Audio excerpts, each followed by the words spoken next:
আলহামদুলিল্লাহ আমরা এসেছি কাকিনিয়া ব্রিজের নিচে দেখতেছি যে এই যে নদীর থেকে অবৈধভাবে বালু তুলতেছে, বালু তুলে নিয়ে যাচ্ছে বালুদস্যুরা। দেখতেই পাচ্ছেন যে এই যে ট্রাকের চাকা দেখা যাচ্ছে এই যে নদীর থেকে, এবং পাশাপাশি আমি ঘুরে দেখাচ্ছি যে কীভাবে নিচ্ছে। ওই যে ভাঙা দেখা যাচ্ছে, এই যে এইভাবে নদীর থেকে বালু তুলে নিয়ে চলে যাচ্ছে। এইভাবে যাওয়ার পরে গরিব মানুষের কিছু আবাদ এখানে অনেক পড়েছে, তাই সেগুলো ধ্বংস হয়ে যাবে। এই যে দেখা যাচ্ছে ট্রাকে বালু উঠায় নিয়ে চলে যাচ্ছে, দেখতেই পাচ্ছেন।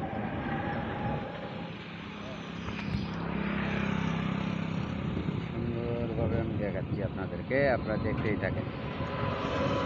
এই যে এই পাশ থেকে বালু তুলছে, এই যে বালু তুলে গিয়ে এই যে ট্রাকে গিয়ে এই যে নিচ দিয়ে এই যে দেখা যাচ্ছে এই যে রাস্তাটা।